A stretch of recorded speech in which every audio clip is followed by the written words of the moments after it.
Good afternoon. Um, I'm Jillian Black.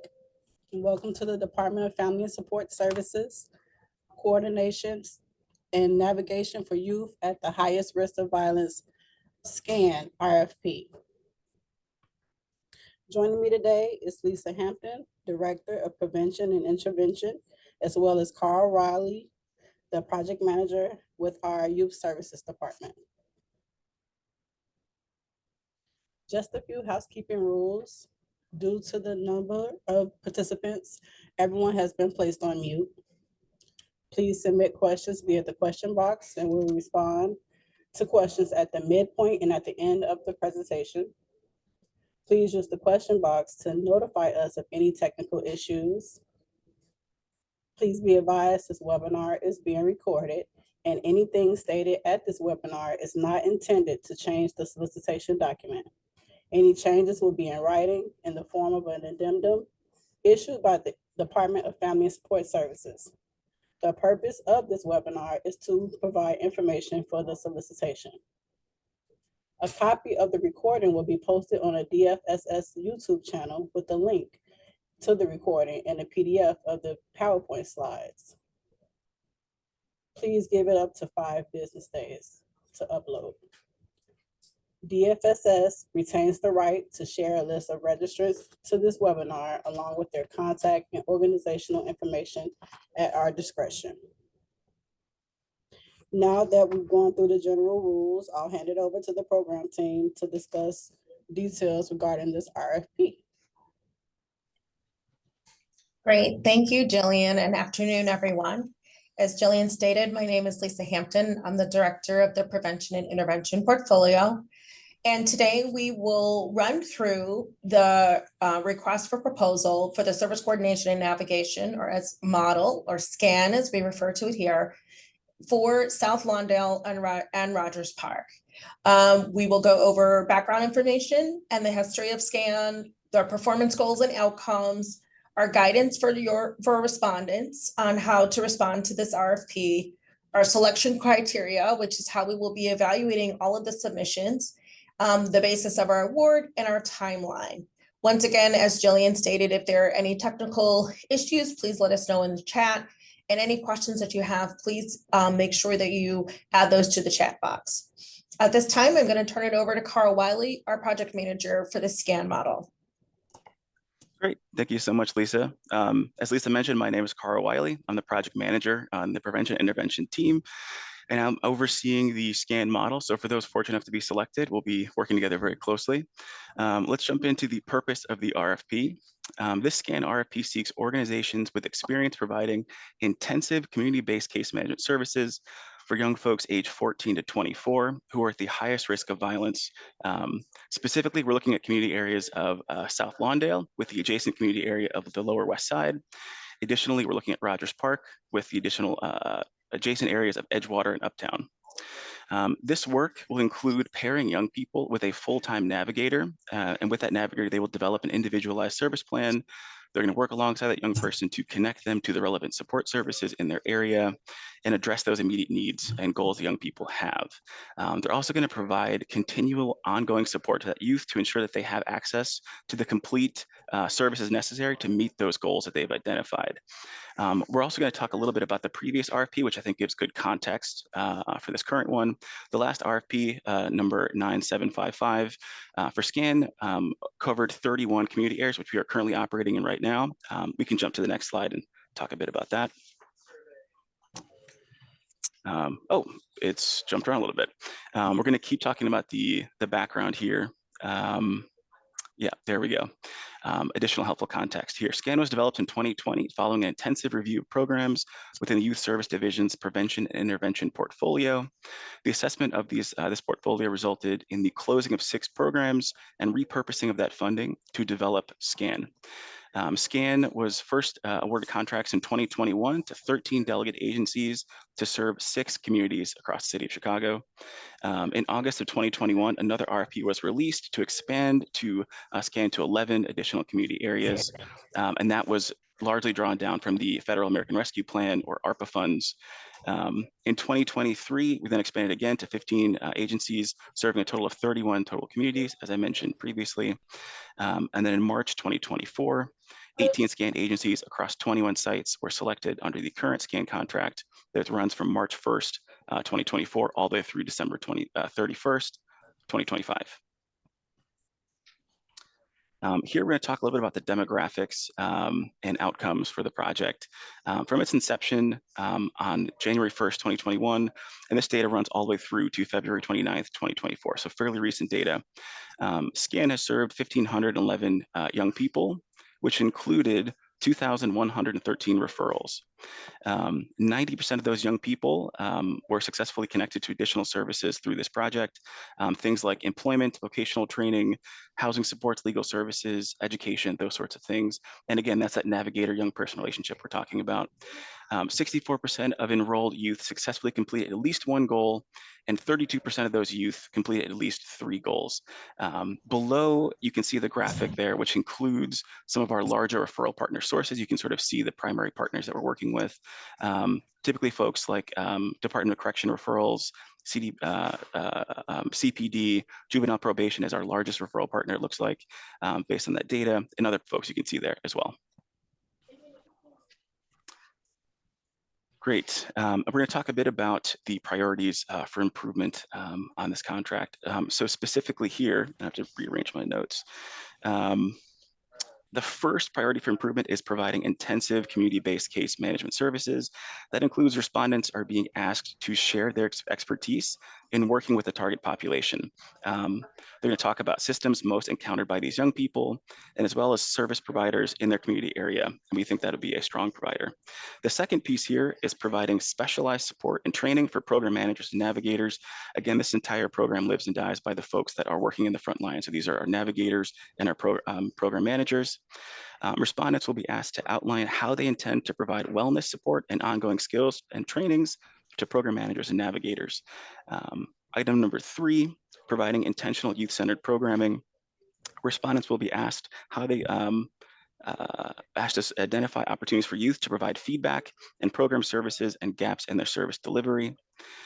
Item number 4, prioritize continuous improvement, focusing on using data to make programmatic decisions. This includes respondents being asked how they plan to use that data to inform and improve their practices in their program. Finally, providing services using trauma-informed care and culturally competent lenses. This includes respondents having strong understanding of the dynamics of systemic racism and other forms of oppression, contributing to the inequities and dismantling and committing to dismantling the oppressive structures within their community areas. Let's jump to the next slide. We can talk a bit about the goals. Here we see here, the overall goal with SCAN is to reduce youth involvement in violence and violent systems and improve youth well-being by providing youth with services, stability, and a network of community support to guide the young person towards successful transition to adulthood. Some of the 3 primary goals of SCAN include increasing youth self-sufficiency, ensuring youth have a network of caring, supportive adults around them, and supporting youth in meeting their needs to build stability in their lives. This last slide here, I want to spend a little bit of time about talking about our target population. So we've talked a bit about what the project is. We're going to talk about who we're serving here. Youth between the ages of 14 and 24 are the primary target population for this. And specifically, these young people residing in one of the target community areas or respective adjacent community areas listed. They must meet at least 2 out of the 4 criteria listed here to be eligible for SCAN. The first item here, previous or current involvement with violence. This means that a young person was either a victim or a perpetrator or a witness to violence. This can also be close family or friends were a victim or perpetrator of violence as well.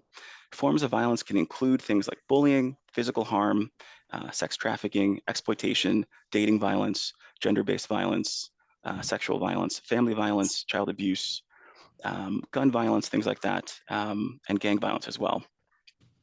Jump down to the second item here, previous or current justice involvement. This includes things like young people having experienced being arrested, charges or convictions for violent offenses, recently released from Illinois Department of Corrections, That also includes Department of Juvenile Justice, Cook County Jail, juvenile temporary detention centers, things like that. Next, I'm going to talk about actively street engaged is the third criteria for this target population. What we're looking for here is young people who are actively involved in a violent group. This would be a gang or a clique, and also young people, including also young people that have a reputation as a key role in a violent group or an influencer in some of those groups. The last item here, specifically, we're looking to target young people who are disconnected from school and from work. Predominantly, we're looking for young folks between the ages of 14 and 18 who are not currently enrolled in school, so out of school, or folks that are 18 to 24, so older young people who are out of work for at least 6 months at a time. And finally, we're also looking for young people that are aged 14 to 24 who are enrolled in school but are chronically absent and absent for more than 50% of the previous quarter. And with that, I will pass it back to Lisa Hampton. Thanks, Carl. I'm going to run through the program requirements. As we stated at the beginning, just a reminder, this webinar is to give you an opportunity to ask us questions and to clarify anything as you're reading through the RFP, but it is your responsibility to read the RFP completely in order for you to have a clear understanding of what we are asking and the requirements of that. So I will go through quickly the program requirements. This is also listed in your RFP under this program requirements section, section C of section 1. And so once again, community areas, we are looking for individuals to provide services in South Lawndale and the adjacent community, as well as Rogers Park and the adjacent community. I want to reiterate here that you need to have an address that is within those community areas in order for you to be considered and for your proposal to be evaluated for those community areas. The second thing that we're going to be looking at, once again, is program eligibility. As Carl stated, this is one of the requirements, and that we're asking people to have a very good sense of understanding the different populations and the eligibilities that are here. So having and understanding the relationship with court, understanding the relationship with communities who are influencers in the community, understanding what those community dynamics are. We understand every community is different. And so we want to make sure that the community area, along with program eligibility, that the individuals are making sure that they understand and can then recruit the right kind of young person.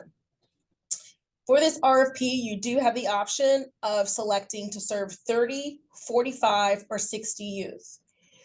Based on whatever those numbers are, we'll determine how your budget is put together. There are very clear instructions in the RFP, as well as in the application, budget instructions about that.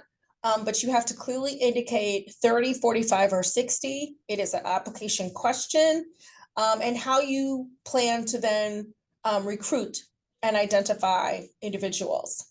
Young people are accepted on a rolling basis. This is not a cohort program, nor do we provide stipends. So this is really something where you're going to have to be clear to us about how you're going to recruit young people, how you're going to engage them, how you're going to keep them engaged, and how you're going to be able to provide services. There is a 6-month commitment to this program. So one of the things that respondents will need to address in their questions is how they plan to keep young people addressed and engaged at a minimum for 6 months. Once again, we are targeting young individuals who are at the highest risk of violence.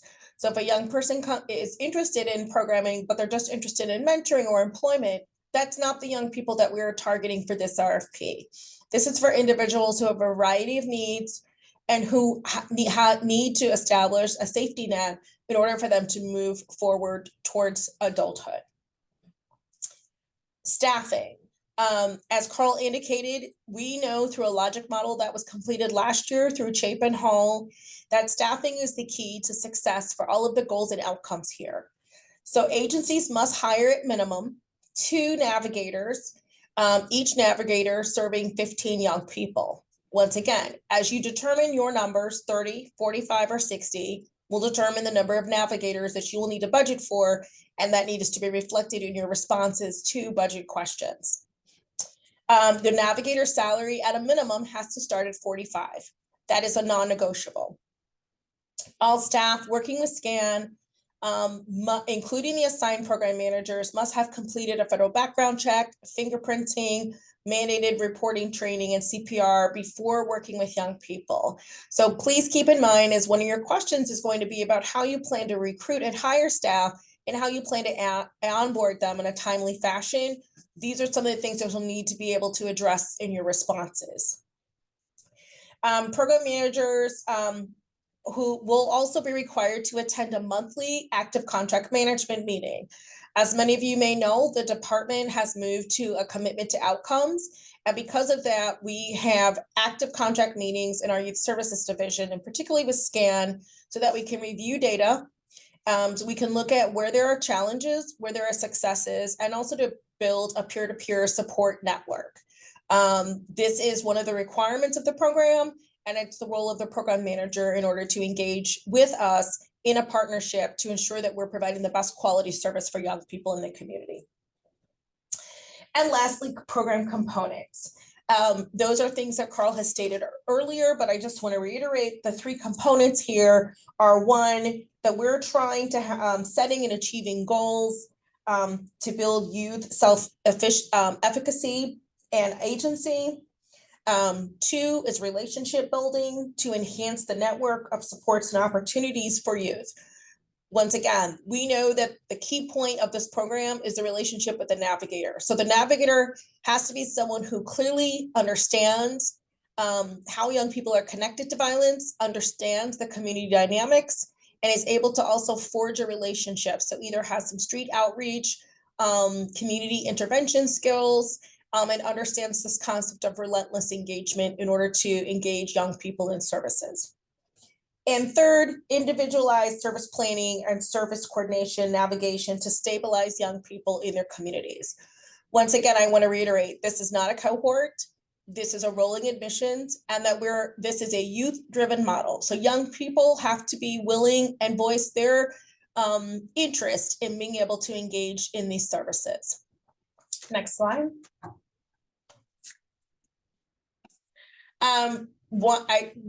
In the RFP, we put a little bit of guidance for you. Just want to reiterate, we're looking at Rogers Park with respective community agencies, Edgewater and Uptown.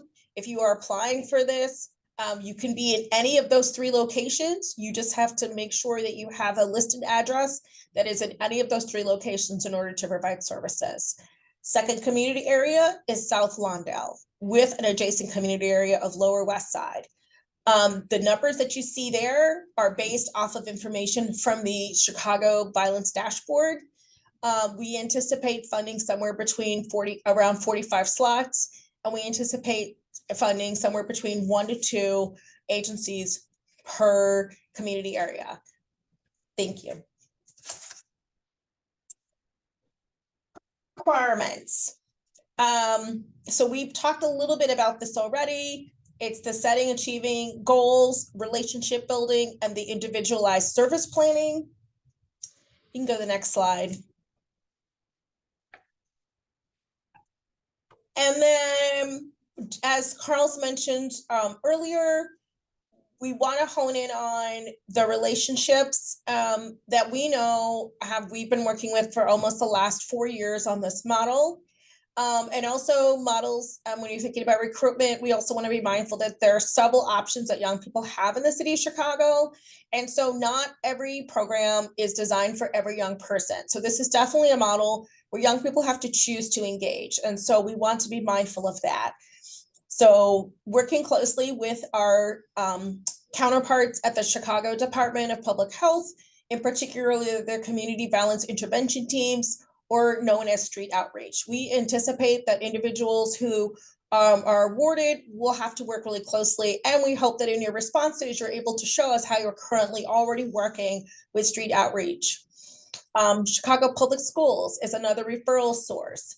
Just want to note for everybody that if young people are currently in Choose to Change or Back to Our Future, they're not eligible for SCAN enrollment here. So how else, or what other populations are you going to be working with in Chicago Public Schools? So please keep that in mind as you respond to those questions. And then the other thing that I'll point out here is being able to work with other DFSS divisions. We believe in a collaborative spirit with our external partners as well as our internal partners here at DFSS.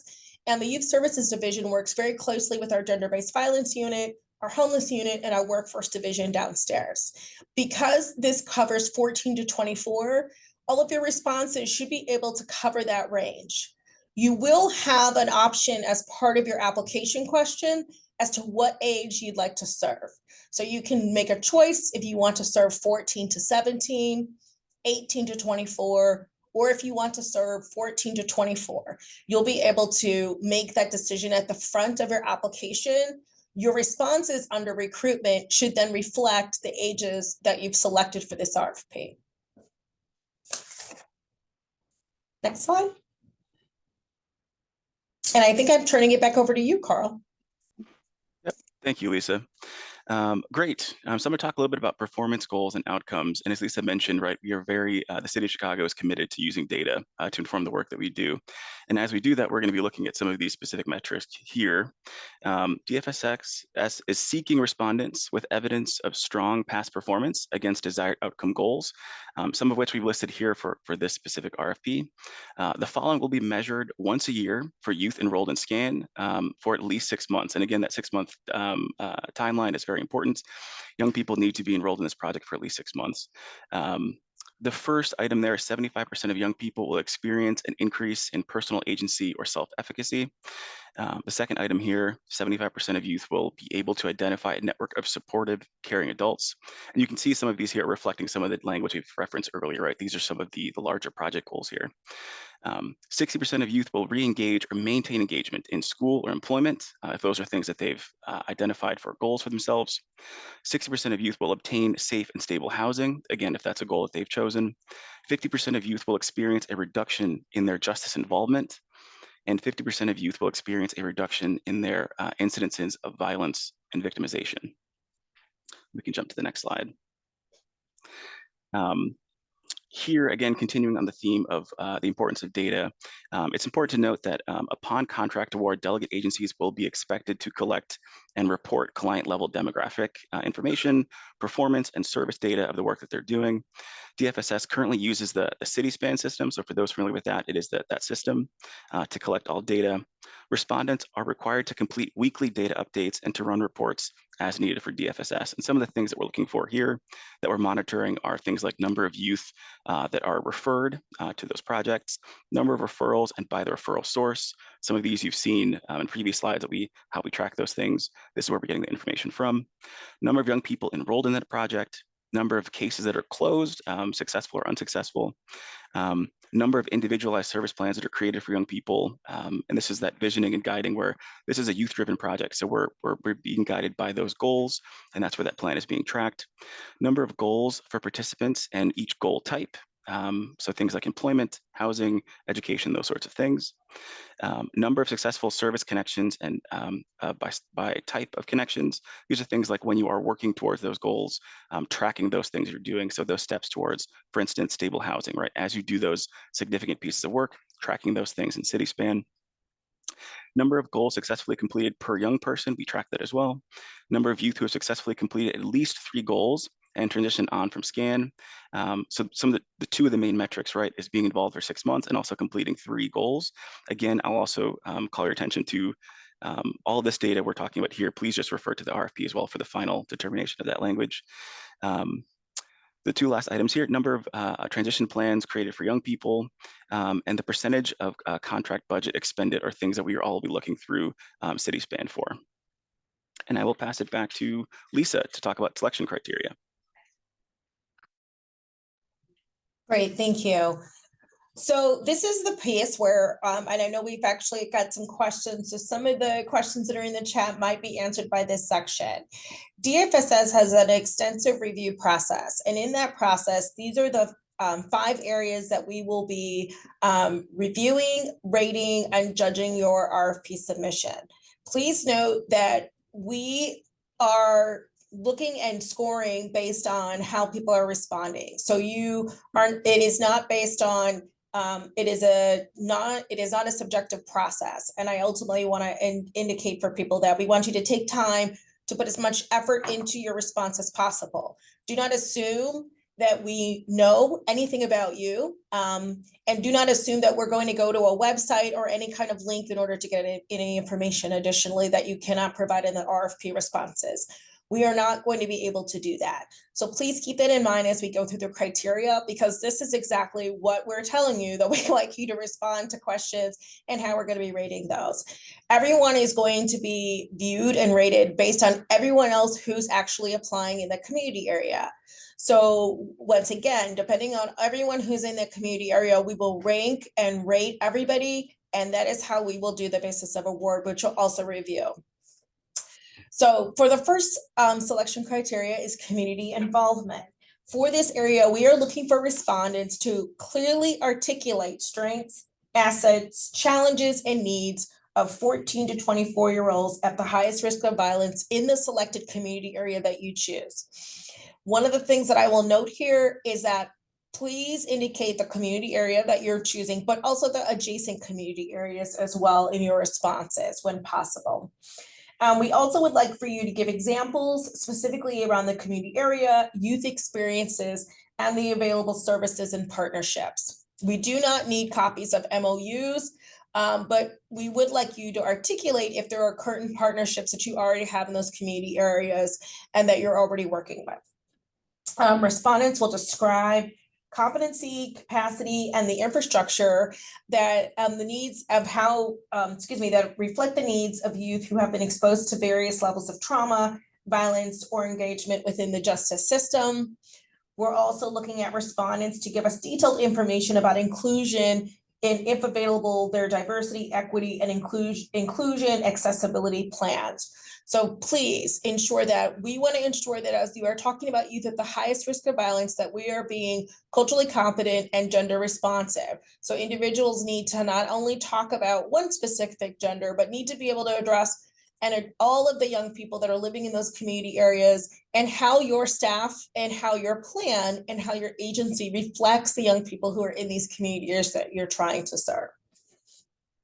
And then lastly, respondents clearly describe how the agency reflects the community it serves and provides youth at the highest risk of violence, their leadership composition. So we are asking for a list of your current board, but we also want here a detailed information about who is actually on staff, what are the demographics, and how that reflects the community areas that you're wishing to show. Next slide. Once again, all of this information is in the RFP under the criteria section and the evaluation. So I will read all of them, but once again, please refer to your RFP for more detailed information. Under organizational capacity, the respondent provides a recruitment plan and a hiring plan that includes staff that are hired from the community, have lived experience, or are culturally competent and have relative work experiences. Respondents clearly describe their plan to recruit and hire, and then they attach both a job description for program managers and navigators that include that relevant work experience. Please note that this attachment of a job descriptions are required, and you will be rated accordingly if you're not able to attach those job descriptions to your application. Second point is we expect, and in the responses, for individuals to be able to demonstrate their expertise working with the target population and systems most encountered that young people are engaged with. Once again, we earlier in the RFP talk about the different system partners and individuals' systems that we anticipate young people might be engaged with, whether that's foster care, whether that's the Illinois Department of Juvenile Justice, whether that's Cook County Jail. We want to know what your expertise is in working in those partnerships. Beyond just we get referrals from them, we want to have a very detailed response as to what those relationships look like. Third, we want to see an adequate systems and processes and monitoring is in place. How do you spend dollars? What are your fiscal controls? How do you train individuals to ensure that you are fiscally responsible in those controls? We also want to see how individuals onboard staff as well as ongoing onboarding skills. This is a very highly high touch program. This is also a program where we are very much looking at self-care for staff because many will have lived experience and maybe experience vicarious trauma through some of the engagements that they're having with young people. How are you maintaining and supporting staff, not only at the beginning, but throughout the life of the contract is what we want to see in your responses here. And lastly, a clearly defined supervision process. In the RFP, we talk about reflective supervision. What does supervision look like? How are you providing that support? But once again, what are the wellness and safety plans for your staff that are also involved in this model as well? Next slide. Under strength and of proposed program, this is really the largest part of your RFP submission for us. And we want to see that people have clearly defined how you will incorporate each program component that we shared earlier and is also listed in the RFP on this program. That is the 3 things here: setting and achieving goals, relationship building, and individualized service planning and service coordinations. We're looking for responses here they're going to be able to help us understand that you understand what those 3 things are and what that will look like in this model. 2, we want respondents to demonstrate an understanding of the challenges and critical needs of youth at the highest risk in the proposed community area.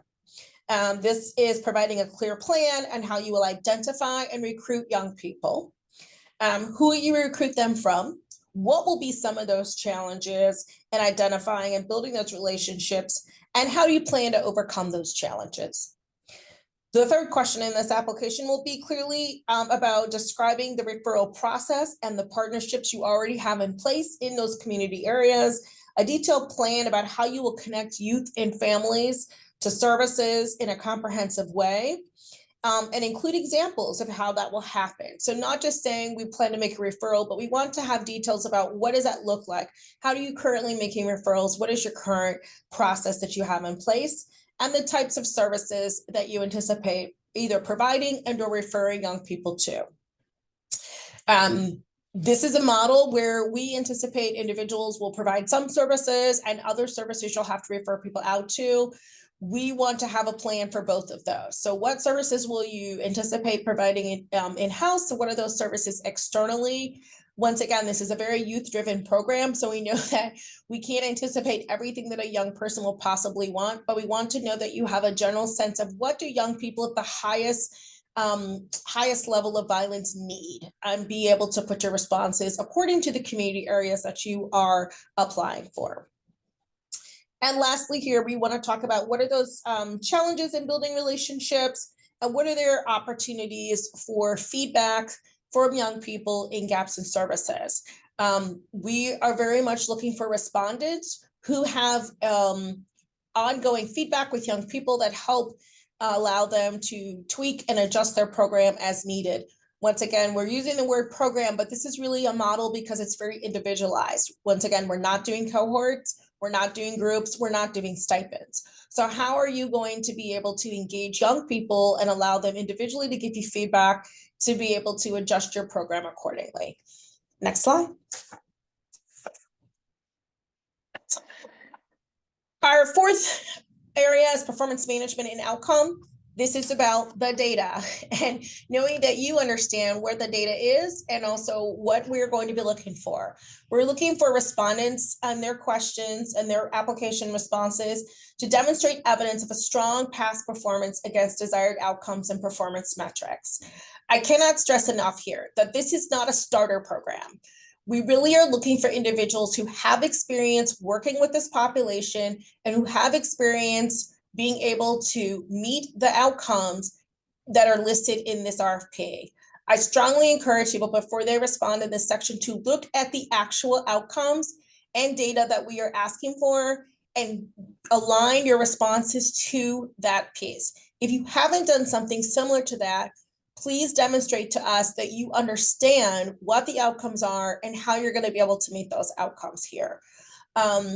And what are going to be some of the ways that you're going to be able to document those things, and be able to accomplish those goals. The second question will be clearly about how you define and measure and track your program impacts and successes and how you measure performance. Third is what are the relevant systems and processes needed to collect and store? So what and how do you currently store data? What does that look like? And how do you ensure that you meet all of the safety requirements as it relates to data, particularly from the city? Fourth is clearly describing your ability to disaggregate data to identify disparities in program delivery. And fifth is experience using data to improve or inform services or practices. Next slide. And lastly, our budget section, as we like to call it. It's reasonable cost, budget justification, and leveraging of funds. We want to know that your budget reflects at minimum 30 youth and one navigator for every 15 youth that you're applying for. So for example, in the RFP, we give a budget example and we give for each one of these. So if you choose 30, 45, or 60, within the budget, within the RFP, there is an example about how you can put your budget together to reflect that based on what you select on the front end. So for example, if you tell us that you're only going to serve 30 youth, we expect to see a budget that reflects the requirements of 30. If you say 45, then we expect accordingly. All of this information is in section 2 of your RFP under the proposed budget example.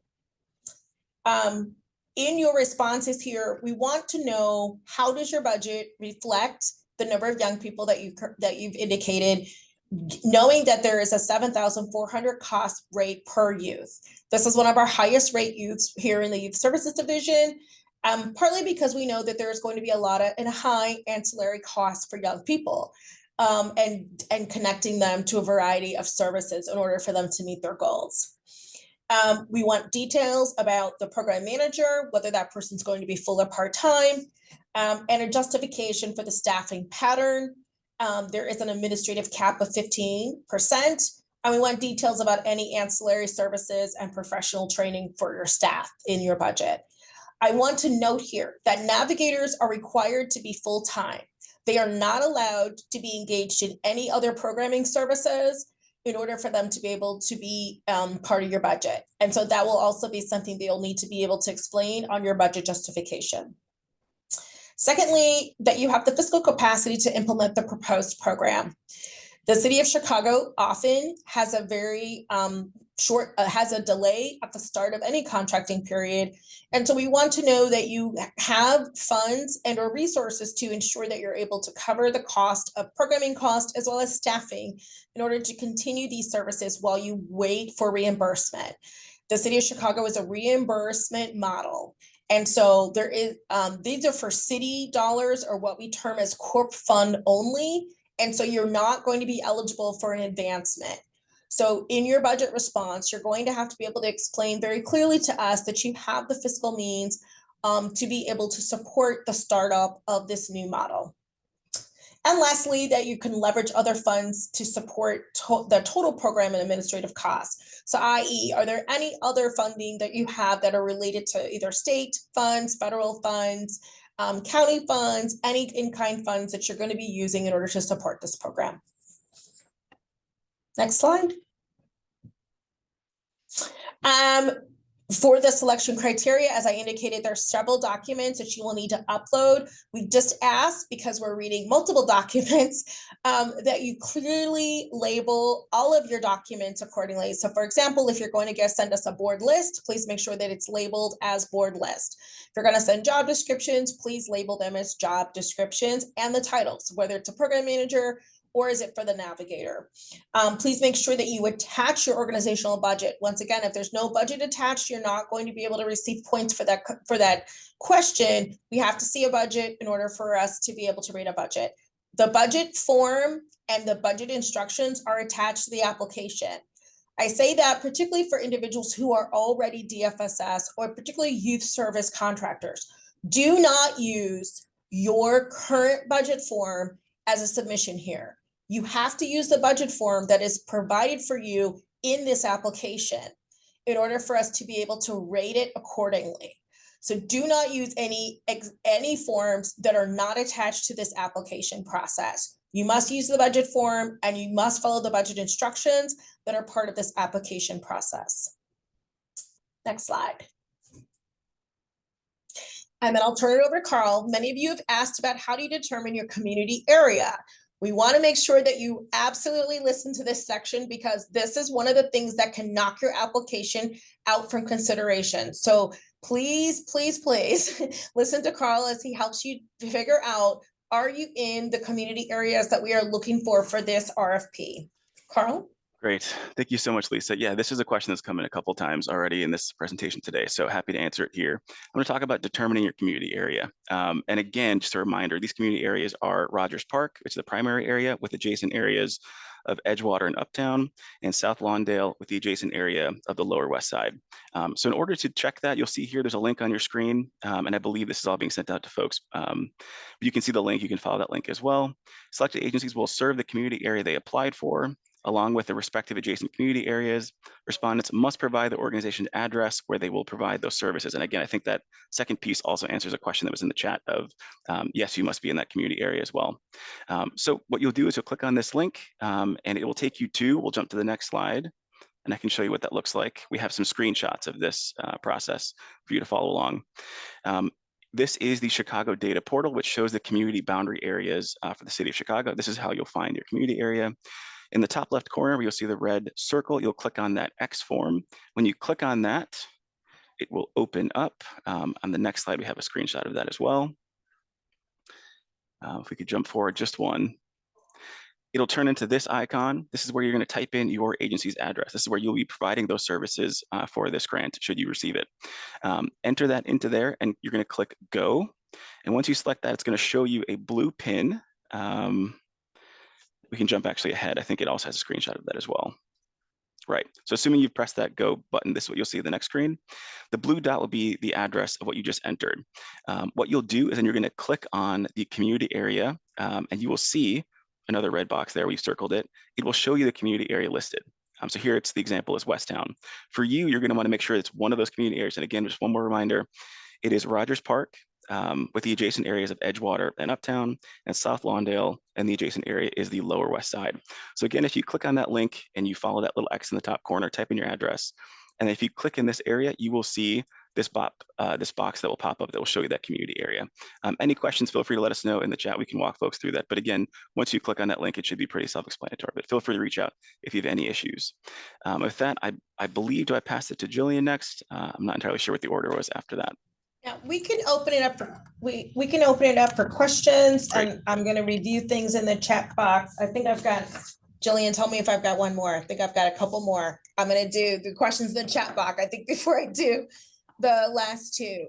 So there's been a lot of questions about the address. And so once again, Carl just explained how to be able to double check your address. Please do not use Google. This is the city of Chicago. The address and the link we are providing for you is the city's data portal link. That is how we link to everything from community area to wards. So oftentimes people think that they are in a certain community area, and then when they run their address here, they will find out that they are not.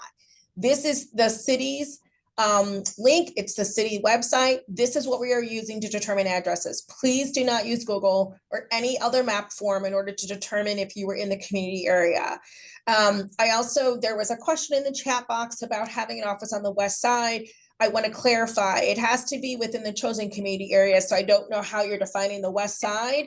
So it's not by zip code. It is by using the link that Carl just walked through to determine if you are in the correct or have an address in the right community area.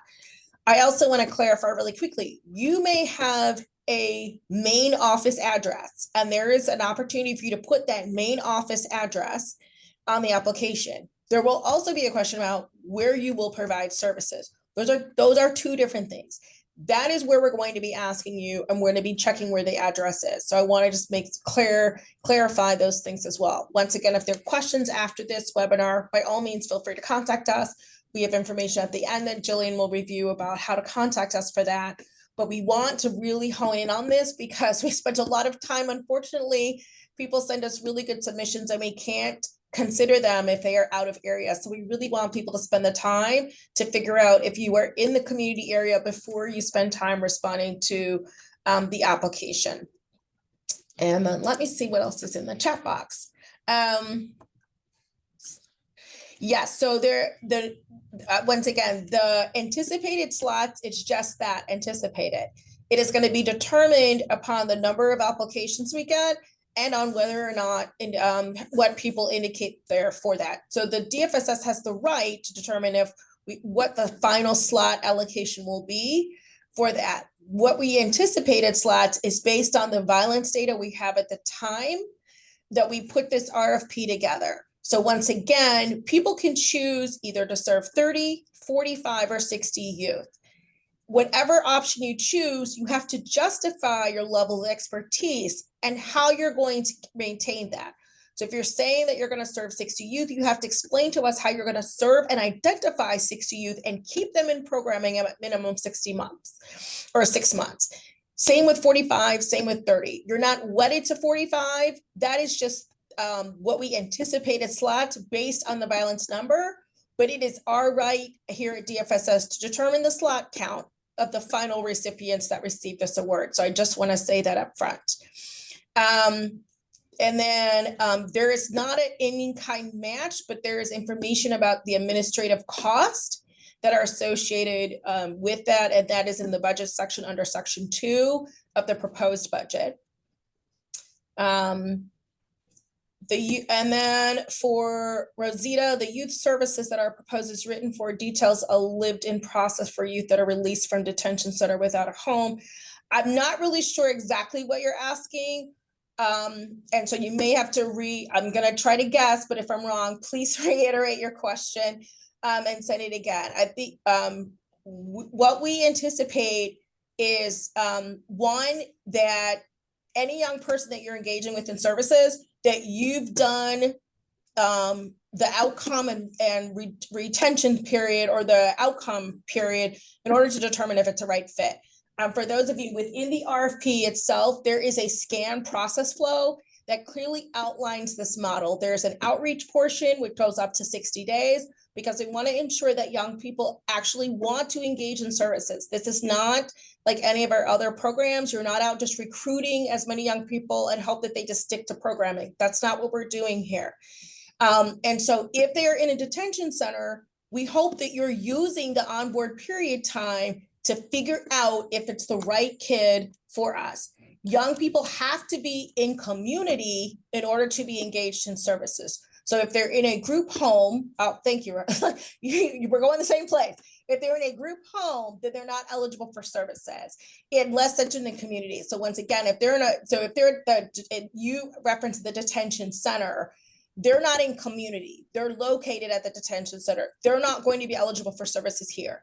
Now, if they're at the end of the detention center and they're going to be returning to the chosen community area, and you know that, you should be engaging in outreach services with them ahead of time and then figuring out whether or not this is even something they want to engage with. They may decide that they don't want to engage in services, and that's okay.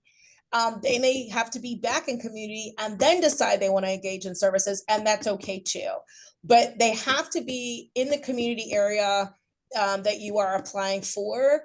If they're in a detention center, they're already receiving services from that institution. This is about a community place-based programming that is individualized for young people in the community. So I just want to reiterate that. It doesn't negate that young people go back and forth, but this is a community-based program for young people who are at risk. I hope that answered your question. I don't know that there's anything else. Susan did a great job in the chat responding to things. Great. So I will wrap up, and then for that, once again, under anticipated responses, we anticipate rewarding 1 or 2 responses for each community area. Once again, that is at our discretion. It's just an anticipated, so people understand what basically what we are looking at, and that will be based on the responses that we receive. So this goes back to the other question about you can choose 30, 44, 45, or 60 young people. as long as you're able to justify why that number and how you're going to engage in services, that's how we're going to review your application. We may consider additional factors in order for us to determine things such as age group. So once again, you can choose any of the three things. Language, making sure that we are addressing all of the cultural competency needs of some of the community areas that are chosen here, particularly for the 2 community areas. For this particular RFP, we clearly need individuals to very much indicate that they have a clear cultural competency and understanding about the community areas as we look at Rogers Park, Edgewater, and Uptown, as well as South Lawndale and Lower West Side. We will also take into account any prior experience with target populations, and any of the other issues that are listed under eligibility that are listed here. Each respondent must demonstrate, once again, the fiscal capacity. This is a very high cost program, comes with full-time staff. We want to know that you can pay individuals while you are awaiting reimbursement from the city in order for you to do that. So once again, in your responses, making sure that you're able to talk about if there's any lines of credit, how do you maintain cash flow and reimbursements? What's that process look like? Making sure you provide us with as much information as possible here. Do not assume that even if you've been a provider for us for multiple years, do not assume anything. You need to write this RFP as if we know nothing about you at all. And so I just want to reiterate that for individuals on the call today. DFSS reserves the right to seek any kind of additional clarification and or notice as we're trying to evaluate this process. Please note that whoever you list as your supplier contact, that is the person and that is the email that we are going to be reaching out to in order to get any kind of clarification method. So make sure that that individual actually has access to that email address and actually is around, not on vacation, not out of town, to be able to respond to our responses. We have a very quick turnaround time. So if we send something and we don't hear from somebody, we're assuming that that means that you don't want us to continue to review your RFP. And so there isn't going to be a way for you to be able to appeal that process.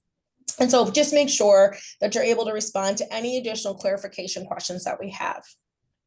Next slide. And so our contract terms here are July 1 through December 31st, 2025, with an option of a 1-year renewal.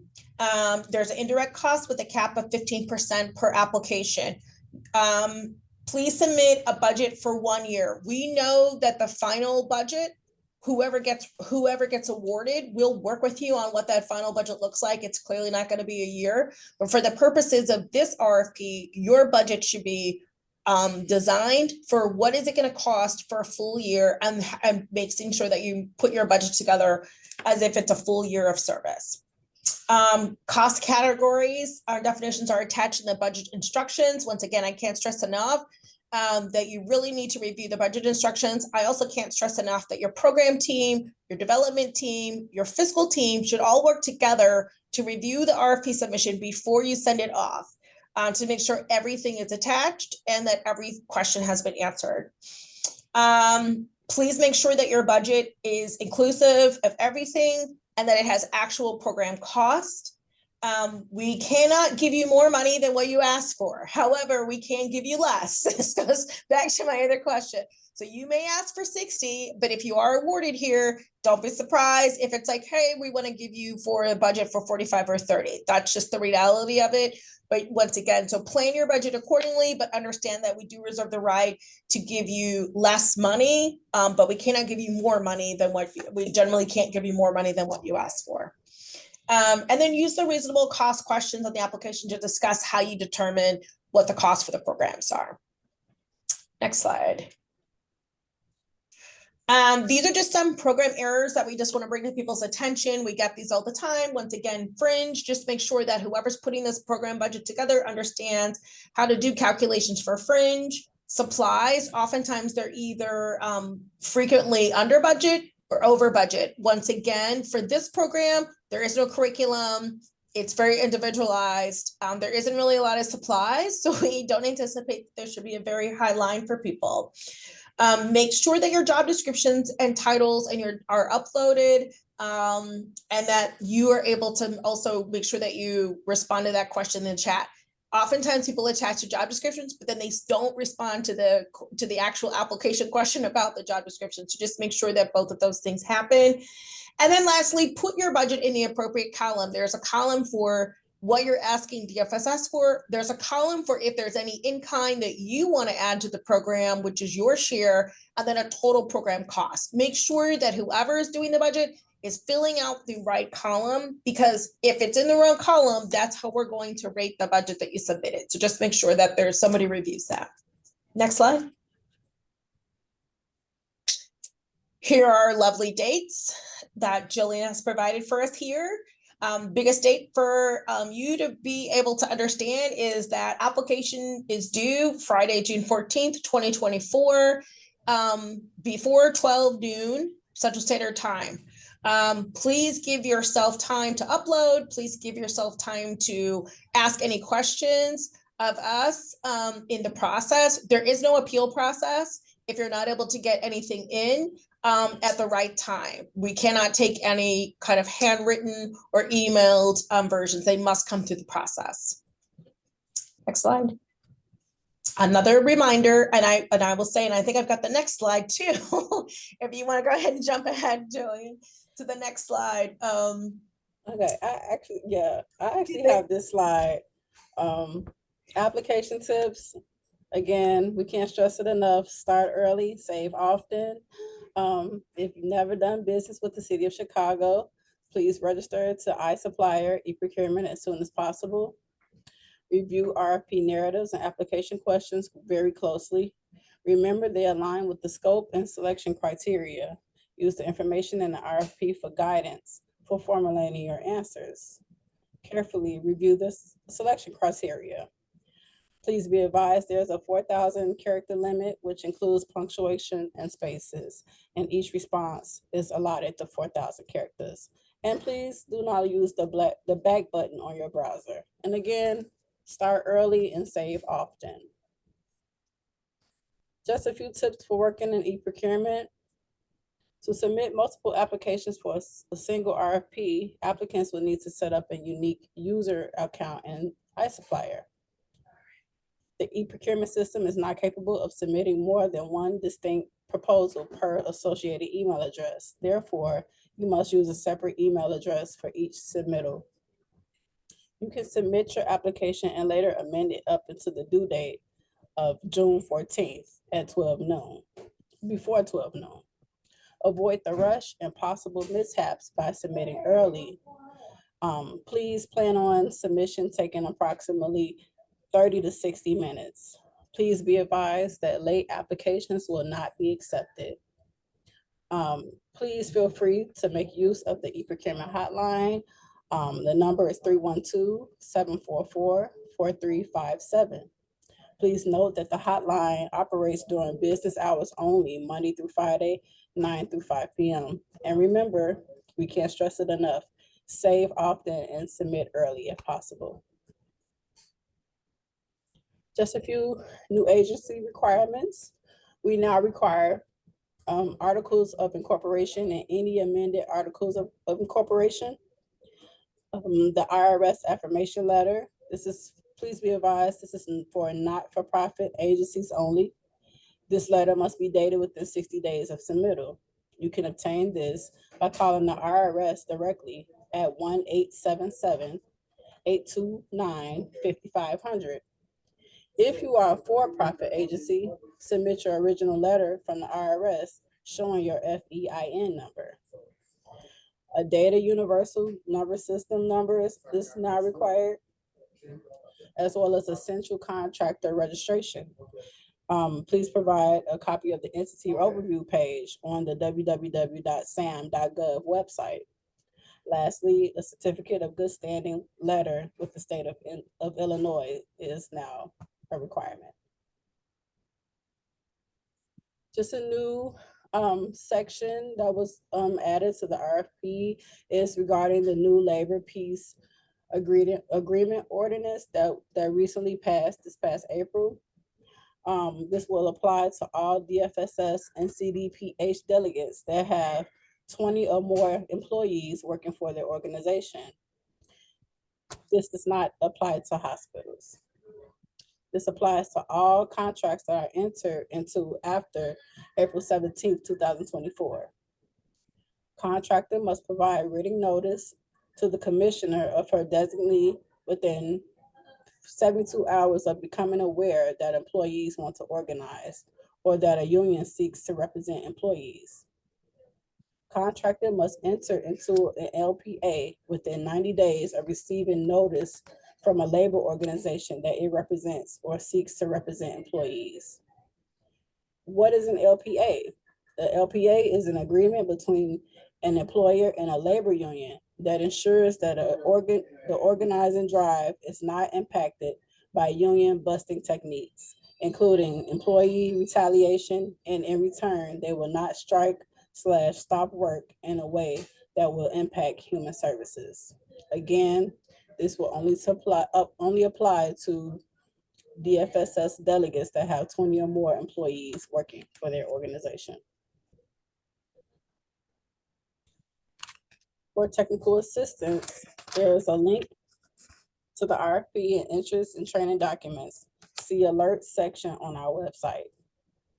For questions on registration and e-procurement technical assistance for delegate agencies, please reach out to the customer support at cityofchicago.org, or you can always call at 312-744-4357. A link below is also provided for training materials, which includes documents and videos.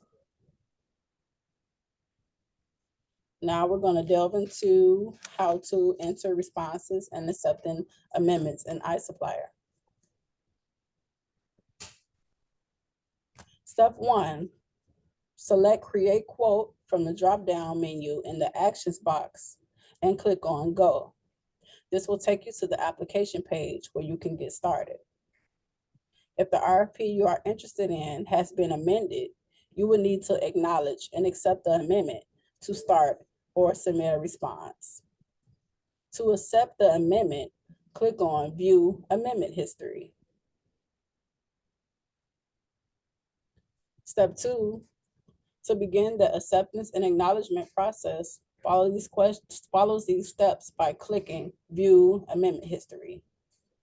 Click on the document number, then click on the infinity or eyeglass icon to review the amended changes to the RFP. Lastly, click on the Acknowledge Amendment button to acknowledge receipt and understanding of these changes, and then proceed. By acknowledging the amendment, you are indicating that you are aware of the changes made to the RFP in the amendment. Step 3, when you get to this screen, click on the I accept checkbox and then click on Acknowledge. Then you click on Yes to indicate that you confirm your acknowledgement of the amendment. Step 4, finally, you click on the checkbox that you accept these terms and conditions, and then click on Accept to actually accept them. This is the final step in acknowledging and accepting the amendment. How to actually submit an application. When you are ready to submit, start by saving your draft one last time, then click Continue. If you are missing information, you will be given an error message at the top of this page, at the top of the page. Usually the error message is direct to something left undone in the application. In the last example, the error message indicated that the lines found under the Lines tab had not been filled out. So this is extremely helpful. The system will let you know when something is left undone. So it will appear at the top left hand of the screen. In this example, the error is about an unanswered question in the application or the requirements section. The quote value refers to, in this case, your missing answer. Once your application is free from errors, you are ready to proceed and submit. At this point, clicking Continue should put your application into the Review and Submit phase. This is your last chance to review all of your data and confirm that it's accurate.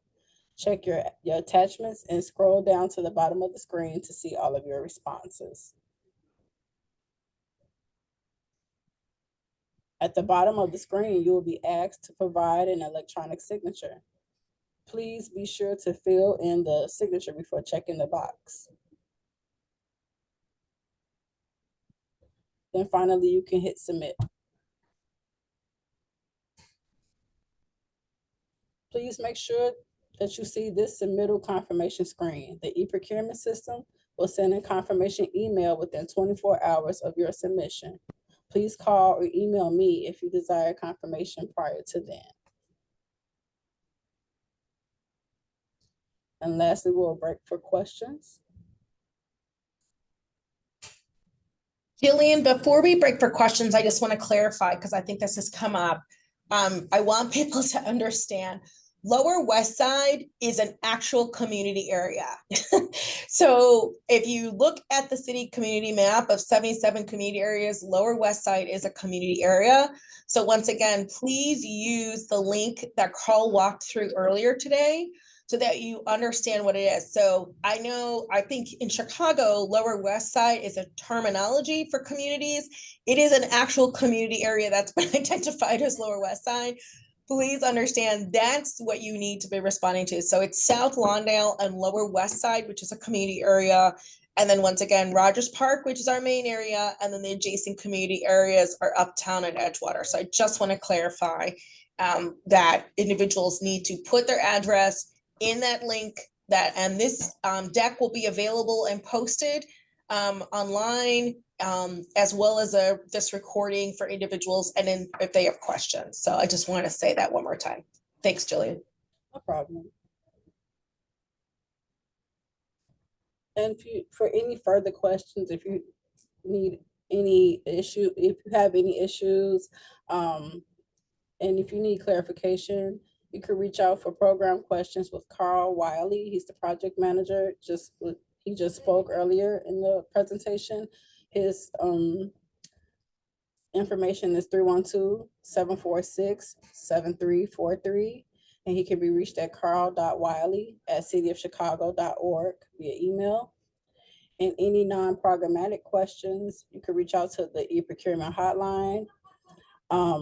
Again, open Monday through Friday, 9 through 5. The number is 312-744-4357. And the email for customer support is customersupport@cityofchicago.org. Or you can always reach out to me. My name is Jillian Black.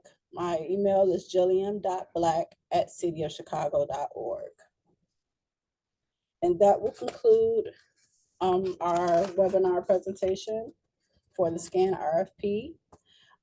Enjoy the rest of your evening. Thank you. Good luck, everyone. Yeah. Have a good Thank you rest of very your day. much. Take care.